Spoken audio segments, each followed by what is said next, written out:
में आ जाएगी। ओम शांति।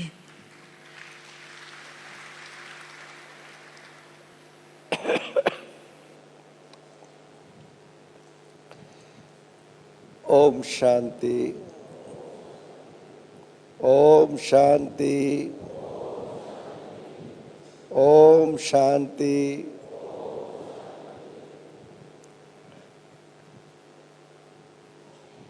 आप सब भाई बहनों को देख करके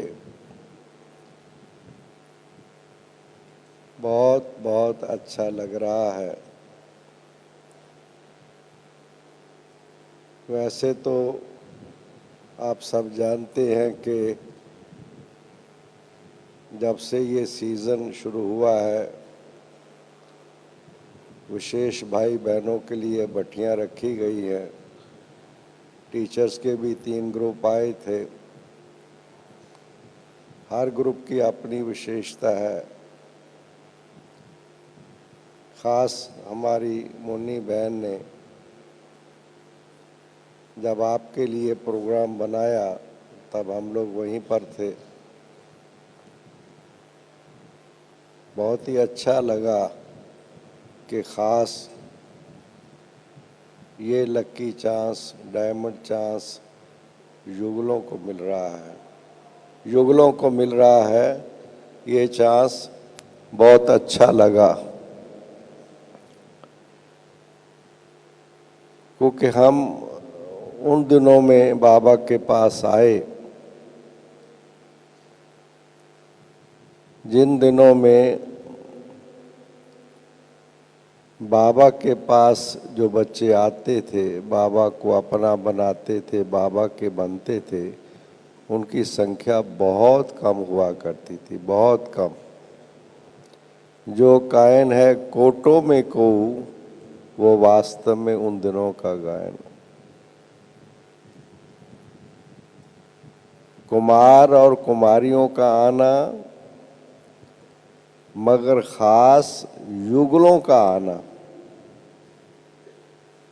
और युगलों का बाबा का बन जाना, बाबा की बात को, श्रीमत को समझ लेना, कोटों में को हमने देखा है।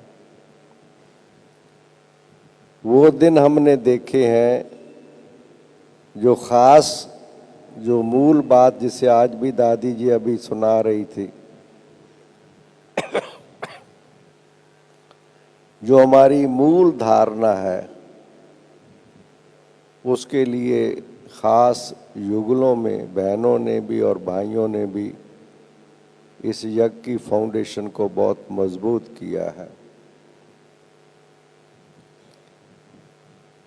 और मेरे सामने वो सीन है कि जब बाबा के पास कोई युगल, वो भी जिसकी ज़्यादा उम्र ना हो, 25-30 साल की उम्र का कोई युगल आता था बाबा के सामने, साकार बाबा के वक्त, तो बाबा उनको बहुत प्यार करते थे, बहुत प्यार। और बाबा उनको वरदान के रूप में ये कहते थे कि बच्चे, आप ही वो आत्माएं हो जिनके पाँव में ये बड़े बड़े महात्मा भी एक दिन आपके पाँव में झुकेंगे। ये वरदान बाबा ने दिया था। कारण तो आप सब जानते हैं कि जिस चीज़ को वो असंभव समझते थे, जो दादी जी अभी सुना रहे थे, उन चीज़ों को समझ से, ज्ञान में न समझ, और समझ से परिवर्तन भी मैंने खुद अपने आँखों से देखा और अनुभव किया है।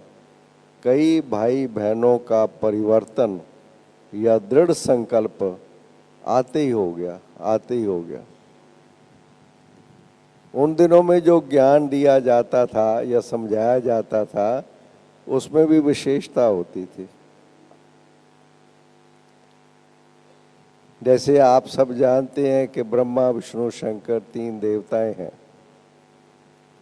तो हमें दादियाँ बहुत प्यार से जिसमें सुनाया करती थी, ये 3 देवता कौन है? तो हम कहते थे 3 देवता हैं, ब्रह्मा विष्णु शंकर। तो दादियाँ कहती थी नहीं, ब्रह्मा बाप है।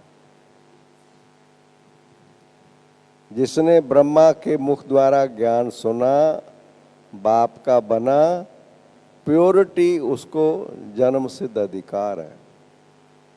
पवित्रता वर्षे में प्राप्त होती है। जैसे ब्रह्मा मुख से पैदा हुआ बच्चा पवित्र, मेहनत नहीं। मुझे वो उस घटना एक याद है। मैं जब इस बाबा के साथ जुड़ा, 19-20 वर्ष की मेरी आयु थी। उससे कुछ समय पहले ही हरियाणा करनाल में सेवा केंद्र की स्थापना हुई थी। वो घटना मुझे सुनाई गई थी कि हमारे मनोहर दादी जी, जो मुख्य दादियाँ में हमारे, जिन्होंने स्थापना में बहुत विशेष पाठ रहा, गंगे दादी और मनोहर दादी। गंगे दादी यूपी की तरफ थी और मनोहर दादी हरियाणा और पंजाब की तरफ सेवाएं शुरू की उन्होंने। तो जब मनोहर दादी दिल्ली से किसी के निमंत्रण पर करनाल में आ गई, क्योंकि उन दिनों में सेंटर तो होते ही नहीं थे। जब मैं भी बाबा के पास आया तो मुझे याद है कि तब सारे भारतवर्ष में 11 सेवा केंद्र थे और हम लोग सारे साल में एक प्रोग्राम मनाते थे शिवरात्रि का। तो शिव जयंती या शिवरात्रि पर जो हैंडबिल छपवाया गया था, मुझे याद है, उसमें 11 ऑल इंडिया सेंटर के एड्रेस लिखे गए थे। और जिसको भी हम हैंडबिल देते थे उनको हम कहते थे कि हमारी सारे भारतवर्ष की संस्था है, ऑल इंडिया संस्था है, 11 सेंटर है हमारे। इतना हम सम्मान से उनसे कहा करते थे, 11 सेवा केंद्र हैं। इसलिए उन दिनों में कोई सेवा केंद्र का खुलना बड़ी भारी बात मानी जाती थी। तो हमारे मनोहर दादी जी दिल्ली में थे। वहाँ एक माता जी ज्ञान में चली। उन्होंने मनोहर दादी जी को कहा कि बहन जी, मेरा भाई करनाल में बहुत भगत आत्मा है और मान्यता है, शहर में भी प्रसिद्ध आत्मा है, तो आप चलेंगी करनाल में, उनको वहाँ बाबा का परिचय देंगे। तो मनोहर दादी कहती चलो। वहाँ से करनाल में आ गए और उन्होंने, उसके भाई ने वहाँ कुछ लोगों को निमंत्रण दे करके 7 दिन का कोर्स रखवा दिया।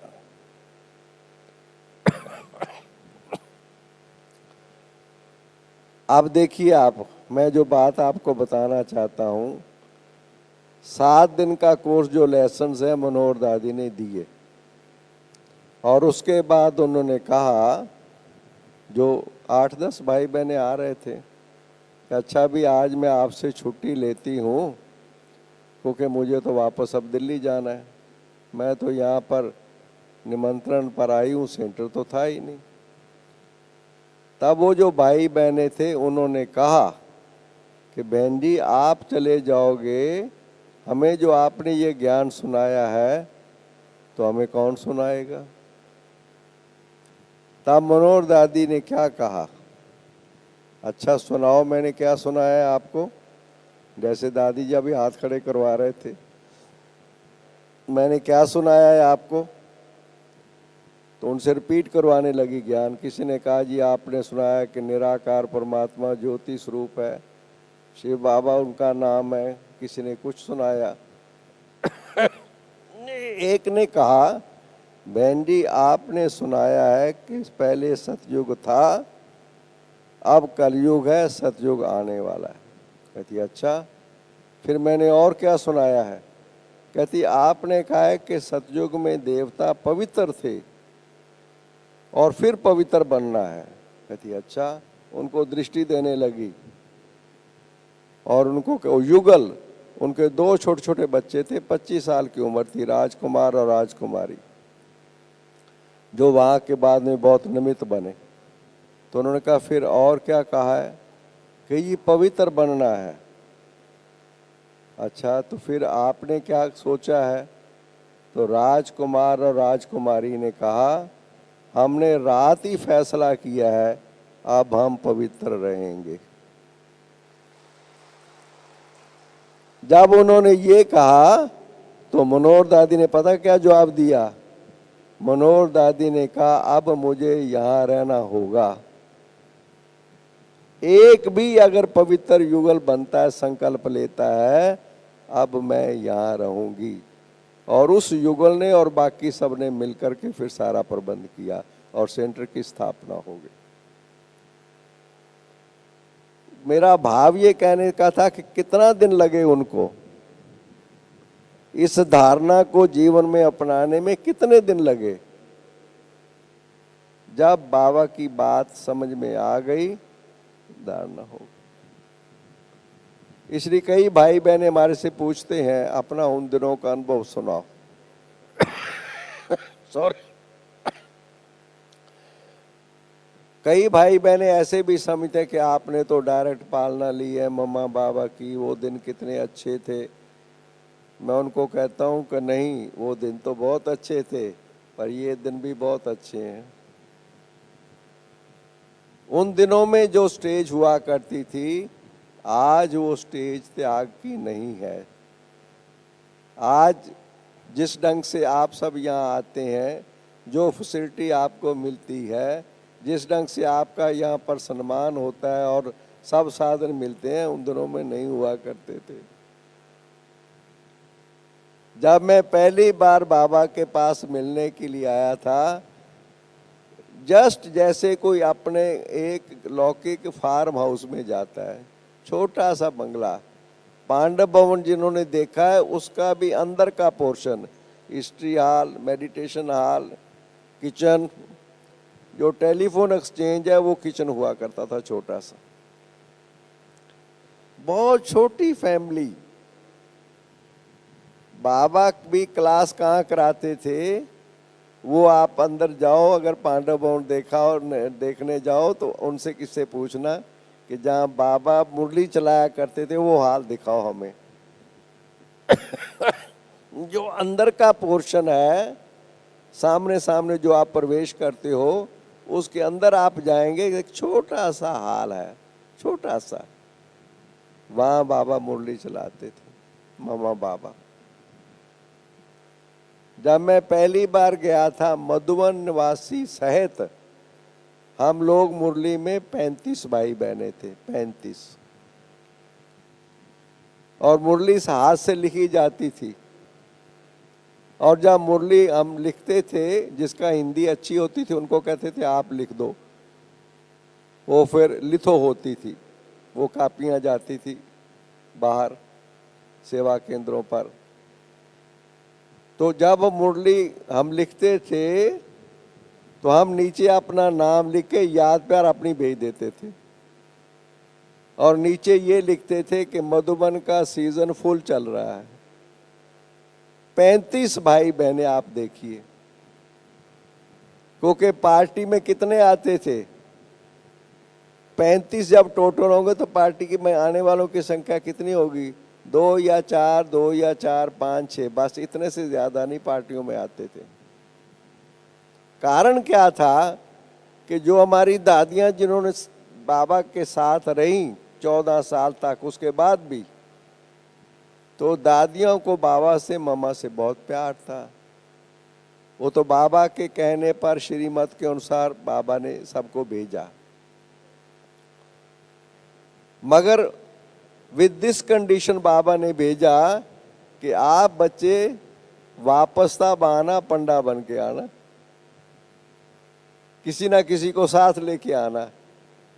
तो इसलिए वो आना तो खुद चाहती थी, कोई एक दो भी तैयार हो जाता था, कहती चलो बाबा के पास, चलो बाबा के पास मिलने चलो।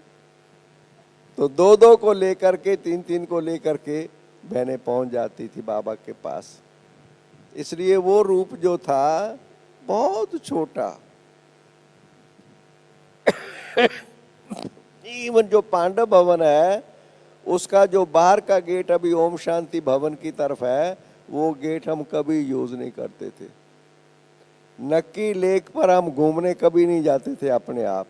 जंगल, मम्मा बाबा हम लोगों को दिन के टाइम पर ले जाते थे घुमाने के लिए। बहुत छोटी फैमिली, जिसे आप कहेंगे कि एक छोटा सा परिवार की तरह था। और जो पीछे किचन से नीचे रास्ता जाता है बाजार की तरफ, उस रास्ते को यूज़ करके हम लोग जाया करते थे। और नीचे से ये जो टैक्सीज कारें वगैरह कुछ नहीं थी, ट्रेन से आते थे और आबू रोड बैठ जाते थे। जब बस वहाँ से मिलेगी फिर वहाँ पर आ जाते थे। और यहाँ आकर के बिस्तरा लगा हुआ मिलेगा, सब चीज़ें मिलेंगी, नहीं हुआ करता था। अपना टैची बिस्तरा सिर पर रखो और पैदल चल करके पहुँच जाओ। ट्रेन में भी काम आता था। आपको हंसी आएगी, हम लोगों को उस वक्त यही पता नहीं होता था कि रिजर्वेशंस करवानी होती है। मैं छोटा था, मैं तो ट्रेन में कभी गया भी नहीं था। जब मैं ट्रेन में आ गए हम लोग बाबा से मिलने के लिए, तो एक बार रिजर्वेशन शुरू होगी 3 टायर जिसे हम कहते हैं, 3 टायर 2 टायर। तो कोई भाई आपस में बात कर रहे थे, भाई खड़े होकर के कि 3 टायर में जाना है, रिजर्वेशन में जाना है, कुछ बात कर रहे थे। तो मैं खड़ा होकर उनसे पूछने लगा, ट्रेन में जाना है या बस में जाना है?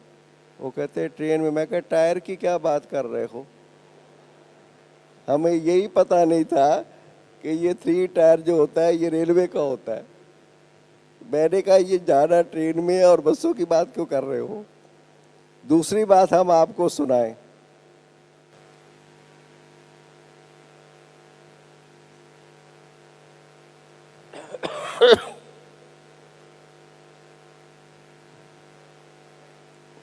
दो चार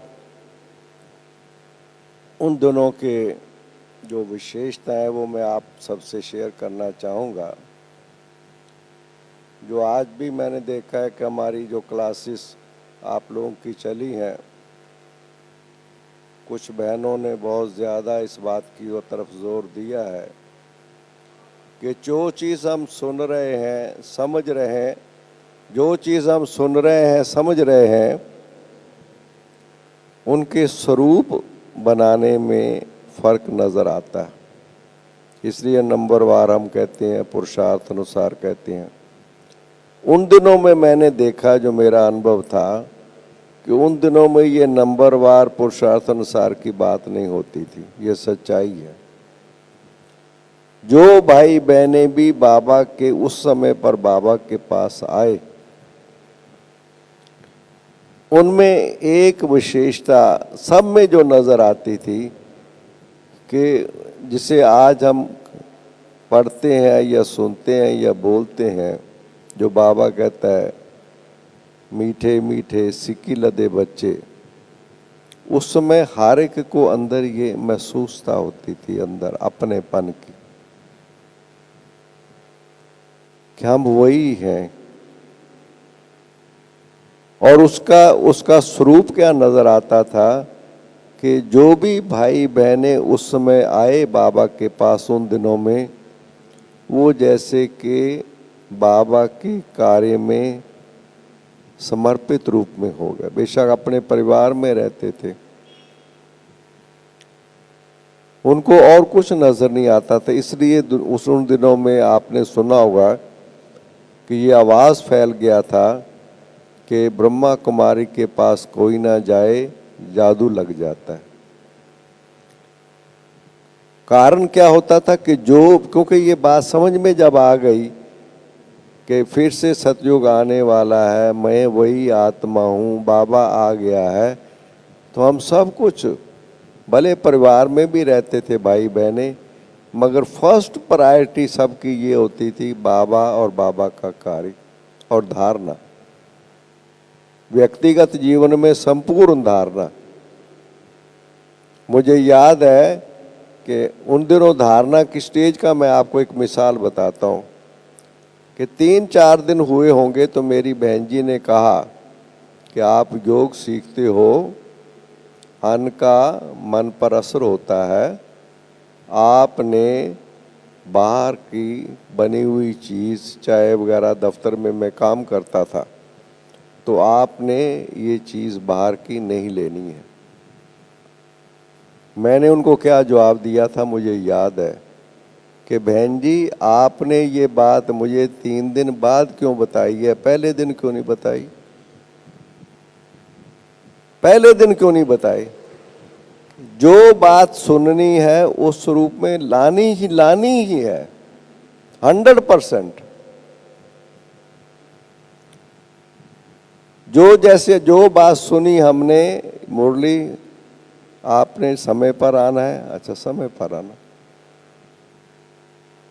हमें याद है कि जैसे योग 5 बजे शुरू होता था, मुरली 6 बजे शुरू होती थी, समझो। हम लोग 5 बजने से 5 मिनट पहले पहुंचना जरूरी समझते थे कि लाल बत्ती होगी, मेरा पीरियड शुरू हो गया है, टीचर आ गई है क्लास में। हम उसको एब्सेंट मानते थे, समझते थे। अब आप देखिए, अगर 1 घंटा हम आकर के योग में बैठेंगे तो उसका इफेक्ट कैसे होगा। अगर हम दौड़ते दौड़ते आकर के मुरली सुन भी लेंगे, योग मिस हो गया, तो इसमें मैं आपको एक बात सुनाता हूँ। उन दिनों में जो हमारी दादियाँ थी, उनमें भाषण करने वाली बहुत कम थी। मनोहर दादी, गंगे दादी, दादी चंद्रमणि, बाकी और दादियाँ तो थी। ज़्यादातर दादियाँ जो थी वो योग कराती थी, बस मुरली कभी सुना देती थी, भाषण नहीं करती थी। मगर वो बात इतनी ताकत वाली सुनाती थी, जब भी बोलती थी ना, बड़ी इफेक्टिव होती थी। अभी मुझे 5-7 दिन, 8 दिन हुए होंगे, तो मनोहर दादी के साथ एक दूसरी दादी रहती थी। वो मुझे कहती, इधर आओ। मैंने आगे भी ये बात सुनाई है, कहीं उन्होंने सुनी होगी। मुझे कहती, इधर आओ। मुरली पूरी हुई तो मुझे कहती, इधर आओ। मैं चला गया। कहती है, मुरली कौन सुनाता है। मैं थोड़ा मुस्कुराया कि मेरा ये टेस्ट ले रही है। मैंने कहा, शिव बाबा सुनाता है। शिव बाबा के साथ आपके कितने संबंध हैं। फिर मैंने मुस्कुराया, मैं कहा, मुझे समझती शायद मैं नहीं जानता। मैंने कहा, 3 संबंध हैं। फिर कहती, कौन कौन से। मैं क्या, बाप, टीचर, सतगुरु, जो हमने आप इतने दिनों में सीख लिया था। तो मुझे कहती है, नहीं। सिर हिलाने लगी, ऐसे करने लगी। आपका संबंध तो एक है। मैं क्या, क्यों। मुझे बहन जी ने सुनाया है, बाप, टीचर, सतगुरु। कहती, नहीं, आपका संबंध एक है। आप रोज मुरली सुनते हो, चले जाते हो, मुरली सुनते हो, चले जाते हो, टीचर का संबंध है। मैंने कहा, बात तो ये ठीक कह रही है। मैंने कहा, बाप का संबंध है, उसका क्या मायना है फिर बाप का संबंध। कहती, बाप का संबंध मायना है कि दिन में किसी टाइम चक्कर लगाओ सेंटर पर, आके पूछो, जैसे घर में कोई आता है, बहन जी कोई काम है, तो बाप के घर में आओगे ना, ये संबंध होता है। मैंने कहा, अच्छा सतगुरु। कहती, शाम को योग करने आओ। और जैसे उन्होंने कहा, हमने पक्का कर लिया, सच्ची बात। हमने कहा, हमारे पास टाइम तो है। दफ्तर के बाद मैं शाम को चला गया 5 बजे, 5:30 बजे पहुंच गया। मैं कहा, बहन जी ओम शांति, मैं आ गया हूँ, कुछ काम बताओ। कहती है, नलका चलाओ और बूटों को पानी देने लो, पौधों को पानी दो। कुछ दिनों के बाद मैंने देखा, वो इंतजार करते थे, वो भाई आएगा, उसको ये काम कहना, उसको ये काम कहना है। 1 महीने के अंदर मैं घर का मेंबर बन गया, 1 महीने के अंदर। ये है अपनेपन का। और शाम का जो योग है, जिसे सतगुरु, आज भी शाम का समय होता है, हमारा संकल्प जाता है। हमने बाबा के सुबह बेशक अमृत वेला किया है, क्लास में भी योग किया है, शाम को भी हमको योग करना है। ये छोटी छोटी बातें मेरा कहने का है कि कितना उनका ध्यान जाता था। इन्हों को सिर्फ सिर्फ सुनाना नहीं है, उन दिनों में हर एक को होता था, इनको बनाना है। चाहे परिवार में रहने वाले थे, हर एक को लक्ष्य दिया जाता था, इन्हों को वारस है, ये वारस है। पर भले लौकिक घर में बच्चों को संभालें, कुछ भी करें, मगर इनका तन मन धन श्रीमत के अनुसार है, समय संकल्प श्रीमत के अनुसार है। इसलिए हर कोई ये संकल्प रखता था परिवार में रहने वाला, हमको बाबा का वारिस है, सेवा करनी है। हमें याद है हमारी टीचर हमें ट्रेनिंग दिया करती थी, मुरली सुना करके। उन दिनों में ना तो चित्र होते थे, ना लिटरेचर होता था, कोई चीज़ें नहीं थी, कोई इस बात में चीज़ें बनी हैं। अब हम लोगों को कहते थे आप सुनाओ, अब क्या सुनाए, किसी को सुनाना हमें आता नहीं था। हम फिर कहते थे बहन जी कोई नहीं सुनता है, कहते नहीं कोई सुनता है। हमने कहा कोई नहीं सुनता है, अच्छा दीवार की तरफ खड़े होकर सुनाओ, दीवार को सुनाओ।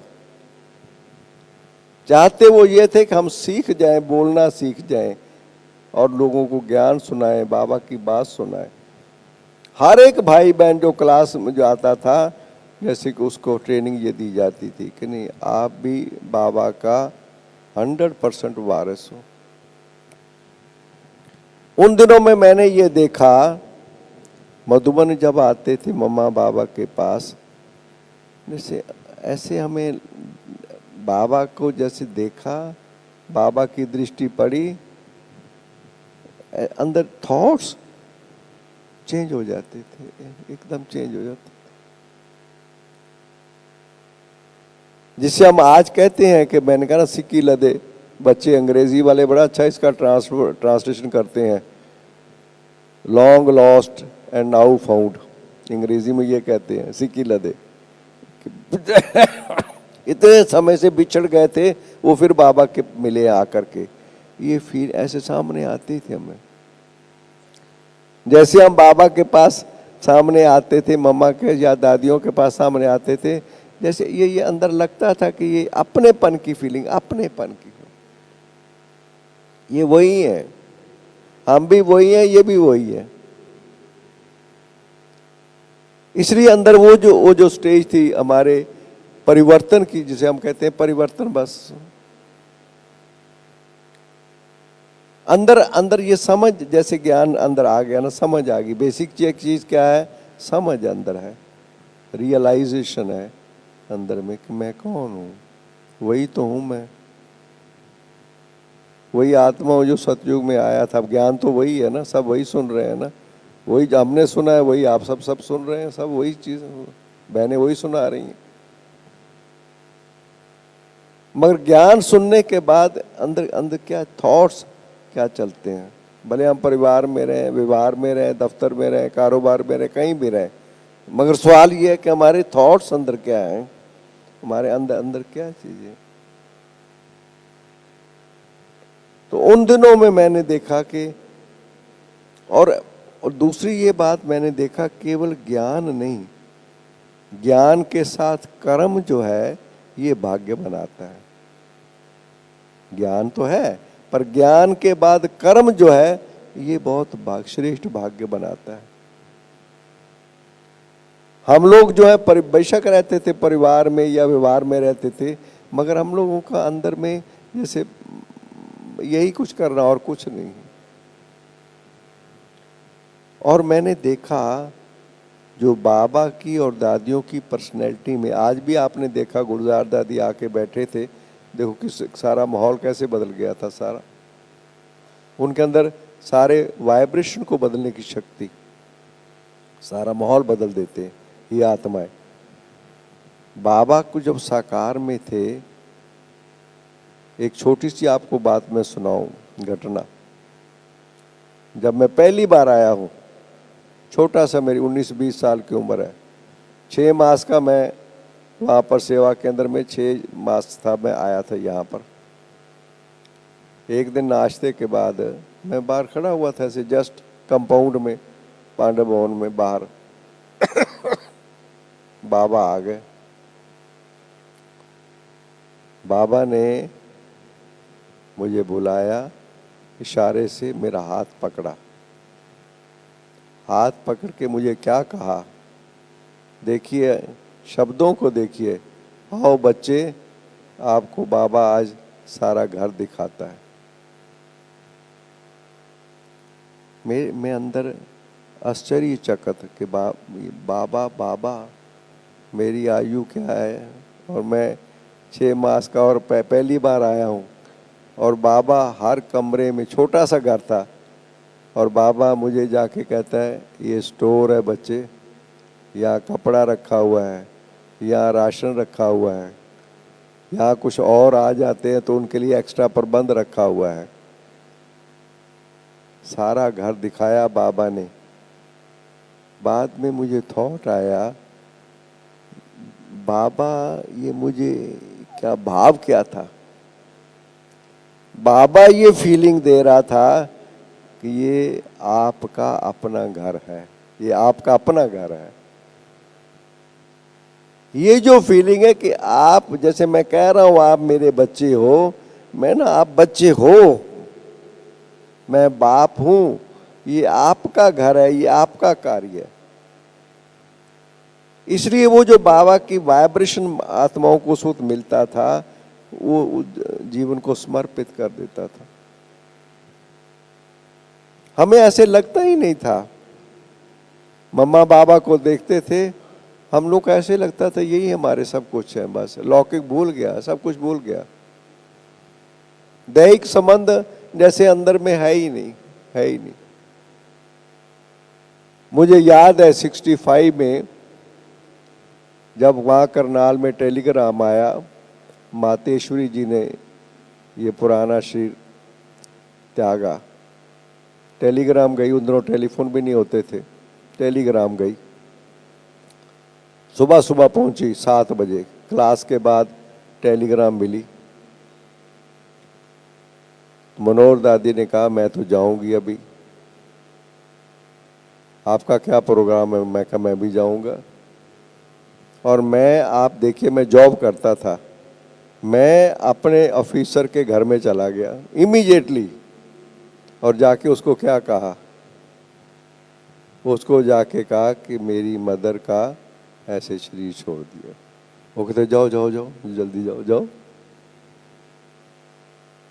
हमें ऐसे एक तो ये नहीं लगता था कि ये कोई अलौकिक है या वो है, नहीं, नथिंग। ये आज भाषा हमारी है अलौकिक की या लौकिक की भाषा, अब यूज हम करते हैं। हम लोग जैसे हमारी दुनिया बदल गई, बस यही माँ बाप है हमारे, ये माँ है, ये बाप है, ये परिवार है, बस अपनेपन की फीलिंग एकदम इस रंग से आती थी। इस तरीके से ये कार्य जो है शुरू में आगे बढ़ा। भले मैंने आपको बताया कि सुविधाएं जो है, किसी किस्म की कोई सुविधा नहीं थी। कैसे हम खाना खाते थे, कैसे हम बैठते थे, क्या उसमें साधन थे, वो अलग चीज है, वो अलग टॉपिक है। मगर वो उन चीजों की जरूरत नहीं, आवश्यकता नहीं। इतना स्नेह प्यार जो जिसे कहते हैं बाबा के द्वारा हमें जो स्नेह प्यार, दादियों के द्वारा, या वो जो चीज अपनेपन की फीलिंग आई, उसने सब कुछ बोला। हमें ये चीजें चाहिए ही नहीं है। मुझे याद है जब ओम शांति भवन बना, तब पहली बार ये कुर्सियां और सोफे रखे गए ओम शांति भवन में।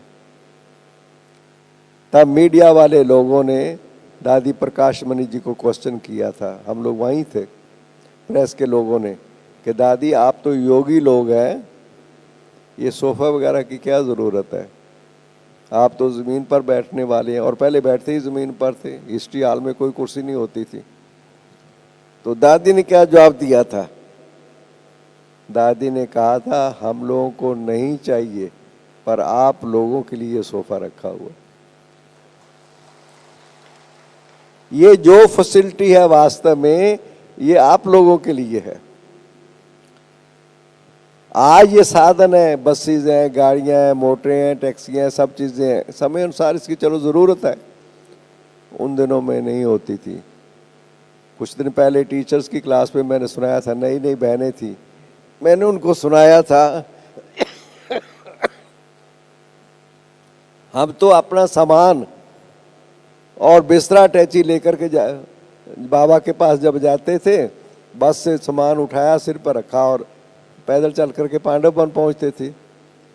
एक बार बस अड्डे पर एक बहन खड़ी हुई थी, वो हमें कहती है, जब दूसरी बार हम आए थे मेरा ख्याल है, तो कहने लगी बिस्तरा अटैची नहीं उठाओ। तो मैंने कहा कौन उठाएगा, कुल्ली को तो हम पैसा देते नहीं थे, कौन उठाएगा? तो कहती है बाबा ने बैलगाड़ी ली है, वो बैलगाड़ी आ रही है, वो सामान लेके जाएगी। हम लोग इतना खुश, बात वजह से हवाई जहाज मिल गया और वो बैलगाड़ी सामान लेके आई और हम लोग पैदल ठाठ से पांडवपुर गए। कोई साधन, जैसे हम आपको कहें कि इसकी आवश्यकता नहीं समझी जाती, जरूरत नहीं है। जैसे कि ये तपस्या का वो माहौल ऐसा था, त्याग भी था, तपस्या भी थी और सेवा में भी सब कुछ। हम कई दफा कहते हैं, हम लोग को ये याद नहीं कि हम जो कुछ यज्ञ के लिए करते थे हम गिनती करते थे। नो, हम लोग करते थे, कहते थे गिनती करो अपने लिए जो खर्च करना है, जो भंडारी में डालना है उसकी गिनती नहीं करनी, क्योंकि गिनती करोगे तो गिनती होकर के वहां मिलेगा। हमें तो अखुट चाहिए ना, अखुट भंडारे, तो इसलिए गिनती नहीं करनी है। इसलिए उन दिनों की जो हमारी जो त्याग थी, तपस्या थी, मैंने कहा ना, लिमिटेड था, फैमिली बहुत लिमिटेड थी, साधन भी लिमिटेड थे, मगर जो भाई बहनें थे वो समर्पित भाव से और इस कारोबार को आगे, कैसे बाबा ने कारोबार को आगे बढ़ाया। धीरे धीरे मैंने देखा कि कारोबार आगे बढ़ता चला गया। उसके बाद थोड़े दिनों के बाद देखा तो बाबा ने हिस्ट्री हॉल बनवाना शुरू कर दिया। उसके बाद में फिर मेडिटेशन हॉल बना, ये तो बाद में बना। ओम शांति भवन बाद में बना। उसके बाद ज्ञान सरोवर हमारे देखते देखते बना। और जब ये बना था शांति वन, ये तो बहुत ही विचित्र था। ये तो आज आप यहाँ बैठे हुए हैं, कमरे बन गए हैं और क्या क्या साधन आप लोग देख रहे हैं। कहाँ ये साधन थे, कुछ नहीं था। दादी ने कहा कि बाबा आएगा, यहाँ पर डेट फिक्स हो गई और ये हाल बनकर के तैयार हो गया थोड़ा सा कि बाबा आएगा, मगर यहाँ रहने के लिए टेम्परेरी कुछ साधन बना दिए गए।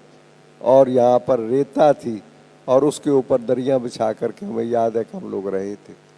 कोई साधन की कोई चीज नहीं थे, मगर क्या चीज थी अंदर, ये काम किसका है, कौन करवा रहा है। और ये जो चीज संकल्प था, ये संकल्प आज कार्य कर रहा है। आज देखो, मैं कई देशों के अंदर भी गया, विदेशों के अंदर, और जगह जगह मैं जाता रहता हूँ। जहाँ जाता हूँ आज आप देखो, इतने भाई और बहनें साधन संपन्न बाबा के कार्य के साथ जुड़ते जा रहे हैं। और सब उस सारे को ऐसा महसूस होता है कि ये बाबा का है। ये जो कार्य है, जितना भी अब काम करना कौन मुश्किल लगता है, क्या कौन सा काम मुश्किल लगता है। और अब आगे आप देखिए, अब ये हाल जब बना था तो ऐसे सोचा था कि इतना बड़ा हाल छोटा हो जाएगा, ये भी छोटा हो गया है। मनमोहनी वन बनाया है, देखिए वो भी छोटा होता जा रहा है। भाई बहनों की संख्या और बढ़नी है और संख्या बढ़ती चली जानी है। मगर सवाल सिर्फ ये है, कार्य तो आगे बढ़ रहा है और बढ़ेगा ही निश्चित तौर पर। हमें ये एक, जैसे आप सब यहाँ पर आए, ये भी भाग्य है। मैं आपको बताऊं, सच्चाई है कि ये भाग्य है जो आप सबको यहाँ चांस मिला है। ऐसा चांस मिलना भी अब आगे चल करके आप देखना, ये भी गायन होता चला जाएगा। जो कल का सीन आपने देखा है, आपकी नजरों में है। जब आप यहाँ से लौटेंगे, कितने भाई बहनें आपको पूछेंगे और आप कहेंगे हमने अपने आंखों से देखा कि दादी कितना समय यहाँ पर सबके साथ थी। ये सीन आपने देखा ना। ऐसे हम लोगों ने सीन देखे हुए हैं। आगे चल करके ये भी हिस्ट्री बनता जाएगा, ये भी इतिहास बनता चला जाएगा। ये चांस भी जो है, कैसे भी मैं जानता हूं कि जो भाई बहने यहाँ पहुंचे हैं जगह जगह से, कुछ कई आए हैं जिन्होंने आना था, कई नहीं भी आ सके, कई मुश्किल से छुट्टी लेके या कैसे प्रबंध लेकर के पहुंच गए हैं, मगर जो पहुंचे हैं वो जो सुख मिल रहा है आज, इतना नज़दीक से अब गुलजार दादी के सामने बैठना और इतना वरदान प्राप्त करना, ये कोई कम बात है। आगे चल करके जो समय आने वाला है ये भी आपको वैल्यू देगा कि ये टाइम भी कितना वैल्यूएबल था जो हम लोग यहाँ पर, अब भी समय है जो बाबा इशारा दे रहा है। कल दादी ने भी इशारा दिया साकाश देने का, भाव क्या है? तपस्या का। मैं बहुत जगह पर जाता हूँ, सेंटरों पर, बहुत जगह पर, मुझे एक थोड़ा सा लगता है कि भाई बहनों में बैठ करके मन को एकाग्र करें, ऐसे फ्री होकर के बैठ जाएं, इसमें मुझे थोड़ी सी कमी नज़र आती। मैं आपको सच्चाई से बताता हूँ, मुरली से प्यार है मगर ऐसे बैठ जाएं बिल्कुल, जो हम लोगों ने सुख लिया है। 3-3 घंटे हम लोग एक थॉट में बैठ जाया करते थे। हर संडे को 3 घंटे हम लोग बैठते थे एक थॉट के अंदर, जो जहाँ बैठ गया वहाँ बैठ गया, और वो जो सुख मिलता था, शक्ति मिलती थी, वो आज भाई बहनों के अंदर हमें ये अंदर आता है कि नहीं, करना चाहे अभी भी कर सकते हैं, अभी भी प्राप्ति हो सकती है, ऐसा नहीं प्राप्ति नहीं हो सकती, मगर है सिर्फ ये बात है कि अंदर संकल्प की बात है कि इसके लिए टाइम निकालना है। ये कमी नज़र आती है, थोड़ी सी ये लिटल चेंज की ज़रूरत है। हमें तपस्या करनी है, अमृत वेला है, क्लास में योग के समय पर पहुंच करके तपस्या करनी है, बाबा के रूम में बैठना है। ये जो आज थोड़ा सा हम आप यहाँ पर आए हैं, ये अंदर कि मैंने को कुछ टाइम लिमिट करो, मिनिमम 2 आवर्स, दिन में 4 बार आधा घंटा। अच्छा, सेवा केंद्र पर 2 बार, 2 बार अपने को स्थान बनाओ, वहाँ पर अपने घर में बैठ जाओ बिल्कुल फ्री होके, मोबाइल टीवी वगैरह सब फ्री होकर के एकदम। वो चीज अगर जिसके अंदर जैसे आती जाएगी वो हमारे वो ताकत का काम करेगी अंदरूनी। हम आपको बताएं वो ताकत है, एक थॉट में बैठ जाना, जैसे अंदर लाइट हो जाना, इसके ऐसे अनुभव करना। वो जो मम्मा बाबा से हम लोगों ने, दादियों से, मम्मा बाबा से, वो हम लोगों को मिला है, सुख मिला है, वो हम कहते हैं कि आप सबके लिए, भाई बहनों के लिए देखता हूँ मैं तो अंदर संकल्प आता है कि नहीं, ये चीज की ना निश्चय है, धारणा है, सहयोगी आत्माएं हैं, बाबा के कार्य को आगे बढ़ा रहे हैं, तन मन धन सफल कर रहे हैं, मगर तपस्या का जो रूप है थोड़ा सा उसको बढ़ाने की ज़रूरत है। क्योंकि ये तपस्या जो है ये हमारे थॉट्स के अंदर जो चेंजेस लाती है, वो सारे वाइब्र जो बकाया कभी साकाश की सेवा है, इसकी तरफ ध्यान देने की ज़रूरत है। और मेरा पूरा विश्वास है कि आप सब जो यहाँ आए हैं, यहाँ से जब लौटेंगे तो आपका इस तरफ ध्यान ज़रूर जाएगा और ये चीज़ हमारी अंतिम स्थिति को नज़दीक लाएगी। धन्यवाद। ओम शांति।